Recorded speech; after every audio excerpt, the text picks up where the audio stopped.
Bonjour, bonjour à toutes et tous qui nous retrouvez sur cette chaîne. Donc voilà, une petite vidéo aujourd'hui. Nous sommes le 11 avril. Il fait 25 degrés, 41% d'humidité. Donc petite vidéo explicative du but de faire ces vidéos, de faire cette chaîne sur le Qigong. Bon, vous l'aurez bien compris si vous avez regardé déjà quelques vidéos. Le but c'est de faire partager la passion du Qigong et donc le fait de bouger pour rester en santé, équilibré. Alors je voulais parler de quelques sujets qui m'intéressent. Le premier déjà, c'est l'habit ne fait pas le moine. Vous avez déjà certainement entendu ce dicton. C'est pas parce qu'on est par exemple habillé en costard cravate qu'on va forcément être le chef d'une boutique, un patron éclairé et sage, etc. Ou un businessman aguerri. Comme pour le Qigong, la même chose, c'est pas parce qu'on a un costume, comme vous me voyez souvent habillé, c'est pour ça d'ailleurs j'ai fait exprès aujourd'hui de me mettre en t-shirt, il fait beau, en plus il fait chaud. Donc l'habit ne fait pas le moine. C'est aussi pas parce qu'on est revêtu d'un masque, j'en profite pour revenir sur ce sujet, je préfère rester pour l'instant masqué, anonyme. Beaucoup d'entre vous m'auront reconnu, mais je préfère garder ce masque pour ceux qui ne me connaissent pas et qui s'appuient plutôt sur ce que je dis et sur ce que je représente plutôt que sur mon être. Voilà. Donc voilà, comme je disais tout à l'heure, l'habit ne fait pas le moine, c'est pas parce qu'on est habillé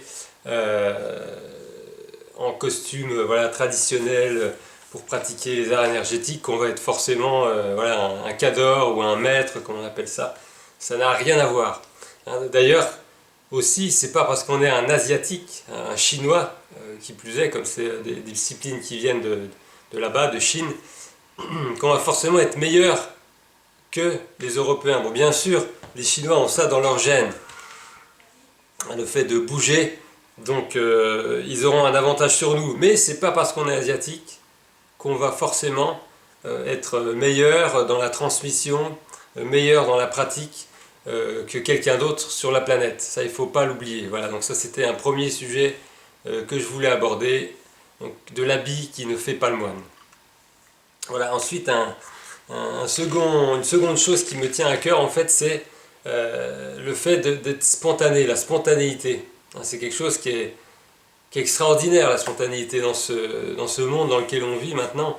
Il y a tellement peu de spontanéité. Il faut prendre des rendez-vous tout le temps pour aller quelque part. D'ailleurs, avec l'internet, ça s'empire. On croyait que ça allait simplifier les choses, mais c'est pire qu'avant de rencontrer des gens en personne. Pour rencontrer ses amis, des fois bientôt un rendez-vous, tu m'as pas prévenu. Et le fait d'arriver comme ça chez un ami, on sonne, spontanéité, bonjour, je suis content de te voir, ah, t'avais pas pris rendez-vous.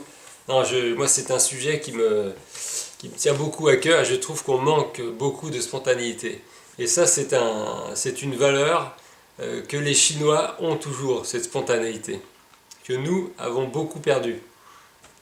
Donc vous avez dû le voir en fait dans mes vidéos, comme là je reviens de me promener avec mon fils, voilà, je suis en t-shirt, j'ai pas eu envie, j'ai fait exprès de ne pas m'habiller en costume, pour montrer que l'habit, premièrement, ne fait pas le moine et que j'étais spontané. Alors après, j'ai eu aussi quelques commentaires sur le fond. Des fois, vous voyez derrière des choses qui traînent, des fils de ce côté-ci. Ça, j'ai choisi exprès de ne pas aseptiser mon environnement, pour ne pas montrer quelque chose de parfait.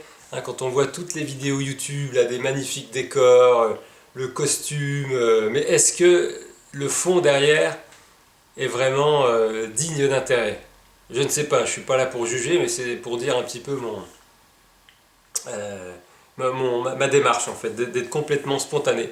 Et quelque chose d'imparfait, vous voyez ma guitare qui traîne, j'aurais pu l'enlever, j'aurais pu la mettre ailleurs, mais là-haut c'est son support et c'est le seul endroit dans la maison où je trouve agréable de pratiquer, c'est assez lumineux, j'ai des Velux au-dessus de chez moi. Donc voilà. Donc ne m'en veuillez pas, je vous explique pourquoi, voilà, derrière, il peut des fois voilà, des chaussures qui traînent peut-être. C'est pas grave, il faut regarder ce qui est transmis à travers les vidéos, ce qui est dit aussi. Donc un autre point aussi que je pourrais aborder, hein, que j'ai déjà abordé mais je réaborderai. Alors, dans la pratique du Qigong, qu'est-ce qui est important de sentir, de faire? Bien sûr, au départ, quand c'est nouveau, le Qigong, comme tout ce qui est nouveau, on a beaucoup d'attention, on peut se sentir des fois fatigué, hein, de sa pratique, vidé. Alors ça veut dire qu'on a mis ou remis en mouvement des énergies qui se rééquilibrent, et la fatigue peut être conséquente à des remises en équilibre de l'énergie qui se déplace. On peut même avoir d'autres types de choses qui se passent quand on pratique le Qigong, hein, comme par exemple les intestins qui soudainement on a envie d'aller aux toilettes, on a la diarrhée, voilà, des choses qui se décoincent, qui se débloquent. Voilà. Donc la pratique, en fait, au départ, on va être concentré sur les mouvements. Donc ça, c'est une première phase, on pourrait dire, hein, concentration du mouvement, apprendre le mouvement. Après l'apprentissage du mouvement, on va pouvoir se laisser aller un peu plus dans son mouvement. Donc c'est ça qu'on recherche, une certaine spontanéité dans la pratique. Se laisser aller, sentir, et ne pas mentaliser, hein, je l'ai dit dans mes vidéos déjà, ne pas être là-haut, mais descendre dans la sensation du corps. Après, ne pas non plus se gargariser, oh je sens ceci, cela, non. Ne pas se laisser avoir par ce sentiment de l'énergie qui peut couler. Hein, c'est bien entendu quelque chose qui n'est pas non plus facile d'abord tout de suite, mais la pratique permet, hein, du Qigong, permet de sentir rapidement des effets, hein, au niveau de la détente, un mieux-être, et puis aussi de se sentir mieux. Quand on est mieux dans son corps, on est aussi mieux dans sa tête, plus détendu. On peut prendre du recul sur les choses. Donc voilà, c'est un petit peu ce que je voulais faire partager aujourd'hui. Je pourrais rajouter pour terminer donc, que dans le Qigong, il y a bien entendu aussi des autres étapes, hein, qui sont la compréhension vraiment du mouvement, sur quelle partie du corps on travaille, sur quel système on travaille, et puis aussi la respiration. Mais la respiration, il y a des gens qui préfèrent tout de suite dire voilà, respirer comme ci, respirer comme ça, et après ça fait trop de choses en fait, entre le mouvement, plus la respiration, plus la mentalisation, il y a trop de choses à gérer, on ne peut pas gérer, hein. C'est comme d'assister par exemple à une conférence et puis tout le monde prend la parole à la fois, c'est impossible de pouvoir distinguer voilà, qui parle, de quoi on parle, c'est plus possible. Donc il faut un peu dichotomiser, voilà. En premier s'adresser au mouvement, ensuite qu'est-ce qu'on travaille comme système, et la respiration en fait vient toute seule. Il n'y a pas à se poser la question. Hein, souvent on entend dire voilà, ce mouvement-là vous inspirez, vous expirez, mais moi personnellement, hein, je ne sais pas si c'est là, il y a sans doute beaucoup de façons d'approcher, d'appréhender le Qigong. Pour moi, la respiration, c'est fondamental, bien entendu, puisque c'est la première chose que l'on fait quand on vient au monde. Première chose qu'on fait, c'est l'air qui rentre à l'intérieur des poumons, et on n'a jamais connu ça, et on pleure, car ça doit faire mal, on s'en rappelle pas, mais la première fois que de l'air, de l'oxygène rentre dans les poumons, ça doit faire une impression bizarre pour nous qui sortons du ventre, on est habitué à un liquide.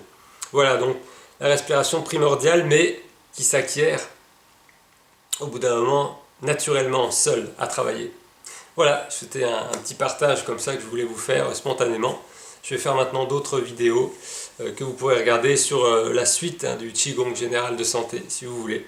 Et n'hésitez pas à vous abonner à la chaîne. Il y a une petite cloche aussi que vous pouvez cliquer pour recevoir les nouvelles notifications si vous voulez avoir les dernières vidéos par email, en fait, savoir qu'il y a une vidéo qui a été ajoutée.